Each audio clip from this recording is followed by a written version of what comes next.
우리 집 예배 오신 여러분들 진심으로 환영합니다. 오늘도 우리 집 예배를 통해서 은혜 많이 나누시는 복된 시간 되기를 간절히 바라겠습니다. 우리 축복송 하심으로 우리 집 예배를 시작합니다.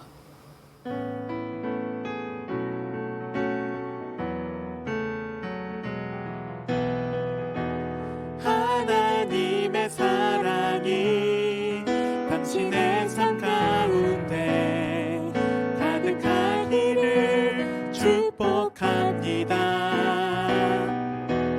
하나님의 은혜가 우리 가운데 가득하길 기도합니다. 하나님의 사랑이 당신의 삶 가운데 가득하기를 축복합니다. 하나님의 은혜가 우리 가운데 가득하길 기도합니다. 가득하길 기도합니다. 나는 전능하신 아버지 하나님 천지의 창조주를 믿습니다. 나는 그의 유일하신 아들 우리 주 예수 그리스도를 믿습니다.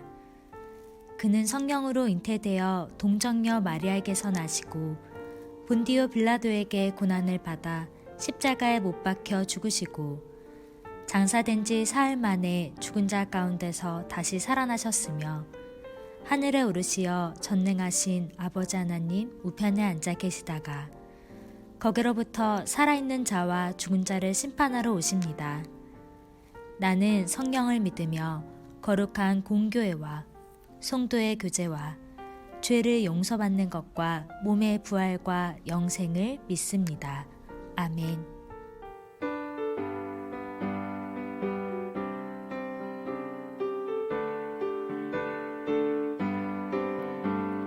슬픈 마음 있는 사람 예수 이름 믿으면 영원토록 변함없는 기쁜 마음 얻으리. 예수의 이름은 세상의 소망이요 예수의 이름은 전국의 기쁨일세. 거룩하신 주의 이름 너의 방패 삼아라. 환난 시험 당할 때에 주께 기도드려라. 예수의 이름은 세상의 소망이요 예수의 이름은 전국의 기쁨일세. 예수의 이름은 세상의 소망이요 예수의 이름은 전국의 기쁨일세.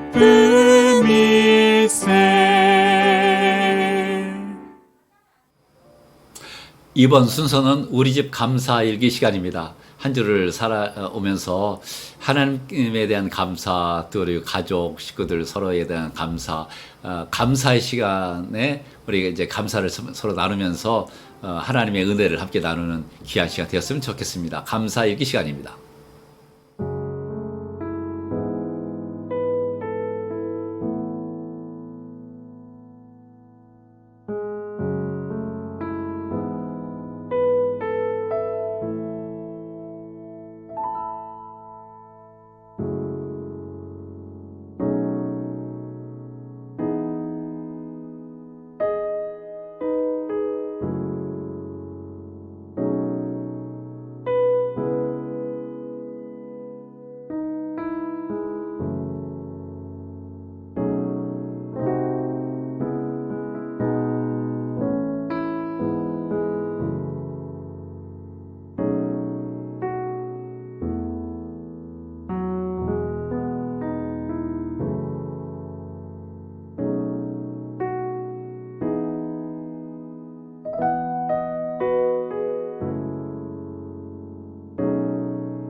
오늘 하나님께서 우리에게 주신 말씀은 사도행전 11장 17절부터 18절까지의 말씀입니다.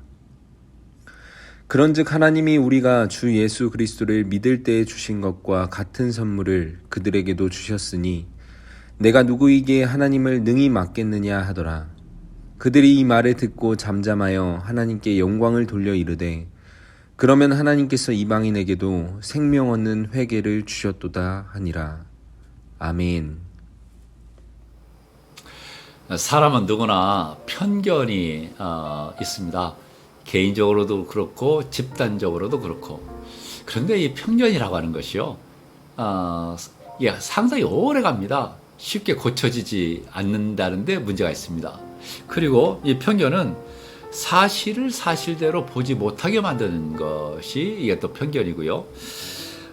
편견은 괜히 이유 없이 그 편견대로 사람을 좋아하기도 하고 무조건 싫어하기도 하고 뭐 이런 특징들을 갖고 있죠. 편견의 뿌리는 사실은 교만입니다. 이제 사실을 사실대로 보지 못하게 하는 것이기 때문에 진실을 왜곡하는 의미에서는 이건 적지 않은 죄라 생각이 듭니다. 예수님께서 하나님의 아들로 이 땅에 오셨어요. 그런데 유대인들이 예수님을 배격합니다. 그들에게는 지독한 편견이 있는 거죠. 이런 겁니다. 이 사람이 마리아의 아들 목수가 아니냐. 그러니까 직업에 대한 편견이 있는 거죠. 또 나사렛에서 무슨 선한 것이 날 수 있느냐. 그러니까 출신지에 대한 편견이 있는 겁니다. 그러니까 하나님의 아들이신 메시아 예수 그리스도를 그대로 받아들이지 못하고 이제 편견이 있는 거죠. 그래서 결국은 예수 그리스도를 십자가에 매달아 죽이는 그런 불행한 일을 저지르게 됐습니다. 유대인들이 이방인들에 대해서 지독한 편견을 갖고 있습니다. 그런데 우리 고넬료 사건에서 보듯이 이방인 고넬료 가족 식구들이 말씀을 받고 예수를 믿고 성령 충만함을 받고 세례를 받는다. 이거 굉장히 좋은 소식이잖아요. 베드로가 고넬료 집에 머무르면서 이러한 말씀을 전하고 성령께서 임하시는 걸 보면서 하나님이 하셨구나. 기쁜 마음으로 이제 예루살렘 교회로, 그러니까 이제 초대교회로 돌아간 겁니다. 그런데 사람들이 비난을 하는 거예요. 비난을 하면서 유대인들과 함께 밥을 먹었고 유대인들과 함께 잠을 잤고 유대인들과 상종했다라고 하는 그 비난이 빗발칩니다. 그러니까 유대인들에 대한 그 편견이 아주 지독하게 있는 거죠. 초대교회, 예루살렘 교회에 위기가 찾아왔습니다. 최고의 지도자이고 예수님의 수제자였던 베드로를 이방인들과 함께 이방인들 상종하고 그들과 함께 먹고 마셨다라고 하는 것 때문에 막 비난이 일고 뭐 욕하고 막 그랬겠죠. 이때에 이 문제를 해결해야 됩니다. 이 문제를 해결하는 방법이 베드로가 참 지혜로워요. 감정대로 하지 않고요, 자기의 권위대로 하지 않고 대화를 하는 겁니다. 자초지경을 자세하게 설명하면서 하나님이 하셨음을 이야기를 하는 거죠. 이때에 말하자면 편견이 깨지는 순간입니다. 우리는 문제가 계속되지요. 그런데 문제는 문제가 없는 것이 아니라 문제를 어떻게 해결하느냐라고 하는 것이 매우 중요합니다.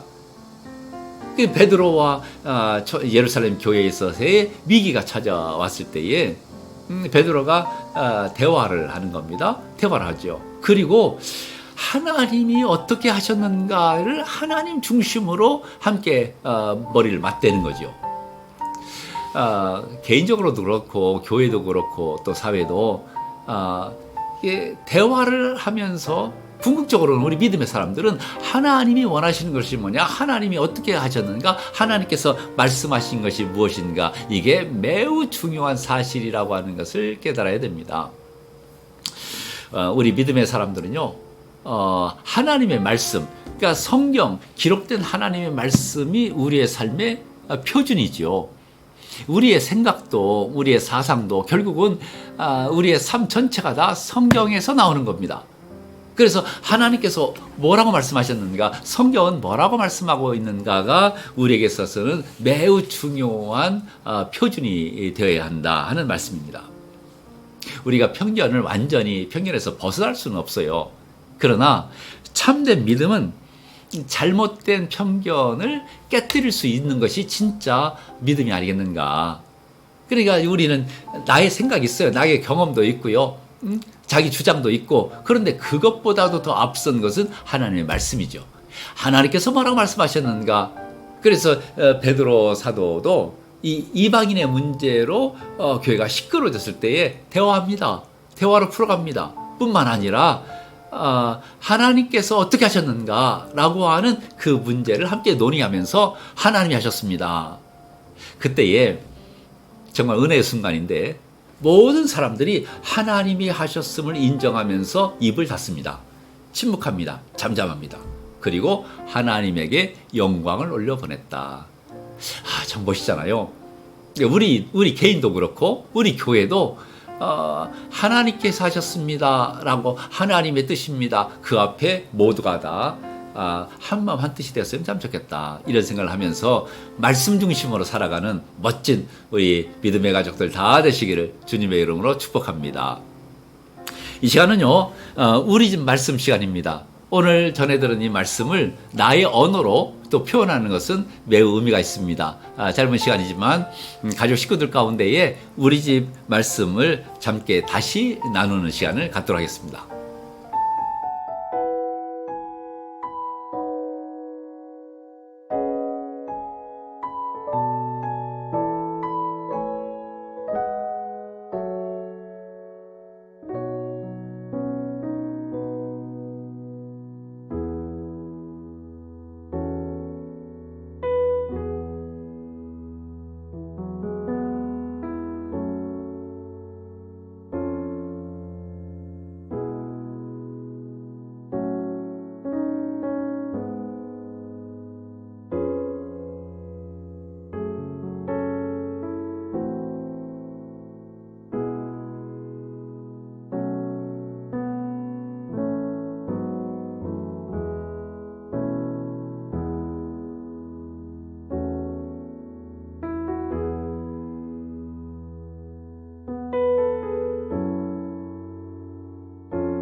이번 순서는 우리 집 기도문 시간입니다. 화면에 기도문이 나오는데 우리 가족 식구들 가운데 한 분이 또박또박 큰 소리로 읽으면서 함께 기도하도록 하겠습니다.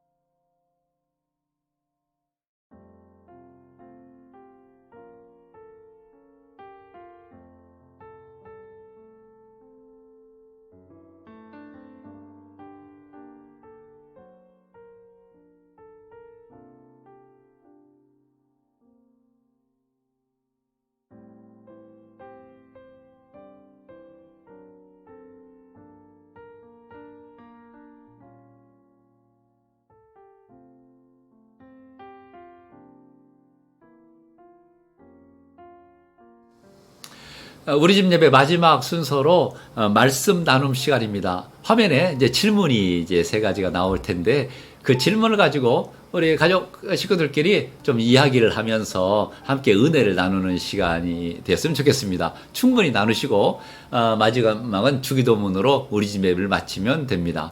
한 주간도 주님 안에서 믿음으로 승리하시고요. 9월 1일 수요일부터 작은 교회 목회자들 초청해서 함께 은혜를 나누는 시간도 있습니다.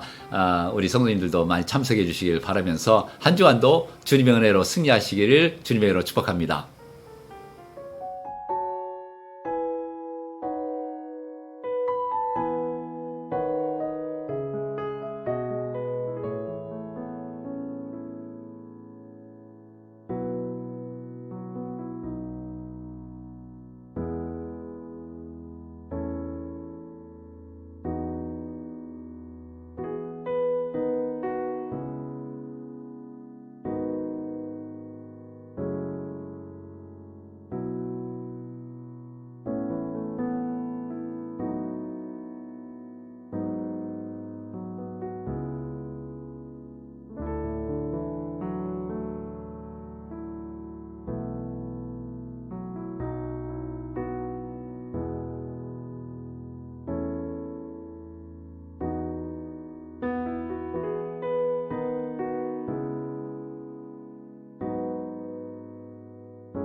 감사합니다.